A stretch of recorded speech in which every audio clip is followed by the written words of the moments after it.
everyone, I'm Dana again, and welcome back to Tuesday Tips for Leaders of Volunteers. And today we're completing the mini-series, digging a little bit deeper into the 3 C's of happy volunteers, and today finishing up with convenience.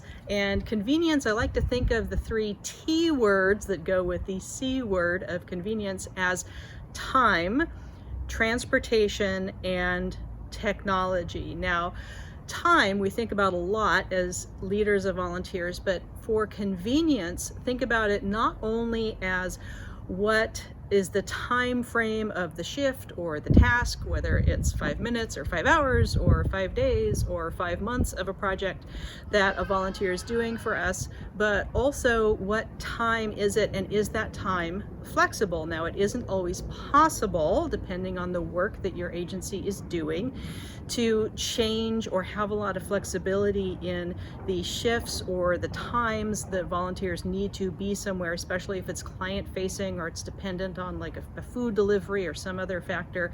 But as much as possible, I'm going to invite you to think about how can you make more remote or more flexible timing of shifts or tasks or roles for volunteers to help with that convenience factor, because that definitely is a huge barrier. The biggest barriers to someone volunteering are really financial, that tie into time and transportation and all the costs that are associated with either taking time off from work or getting childcare or elder care or pet care to go do something and have time to volunteer, or have the means to support yourself to have the free time to volunteer and not work a bunch of different jobs. So there's a lot of economic factors that go into convenience and especially time.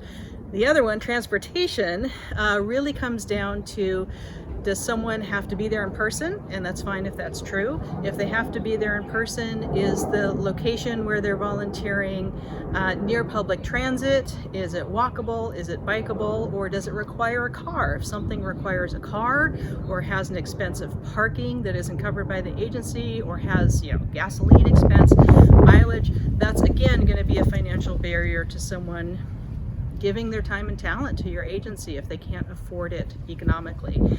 The other piece of transportation is, does someone know how to get where they're going? So sometimes we forget, and I've worked with a lot of outdoor agencies where there's very, very remote work sites, to give someone a map and directions or a link to a Google map or something like that, that makes it really, really clear in all of the information, especially if a group is coming for the first time or it's a drop-in opportunity, that it feels really easy and convenient to get themselves to the volunteer event. Now, technology has been a big, big deal in the last year and a half of pandemic times, and that can be both a convenience that people can work more remotely if they have the technology, but if they don't have access to the technology, again, the digital divide or a possible financial barrier, then that's a consideration. So all of these pieces of convenience, time, transportation, technology, can impact who is able